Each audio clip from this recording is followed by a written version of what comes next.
Hey guys, in this video I'm going to show you how to change default download destination in the Zen web browser. If you find this video helpful, please consider to like this video and subscribe to my channel. In saying that, let's just jump straight into the video. Alright, so go ahead and open up your Zen web browser. From here, we need to get into settings. So to do that, on the top right hand corner, you got three dots, which is going to open application menu. Click onto that, then click onto settings.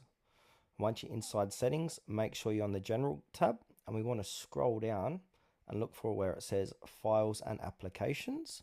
Under that, it's got downloads, save files to, downloads. If you want to change this, you can go ahead and click on browse and now choose a different folder on your computer to do so, and then click select folder. Also, you can check this as well, always ask where you like to save your files.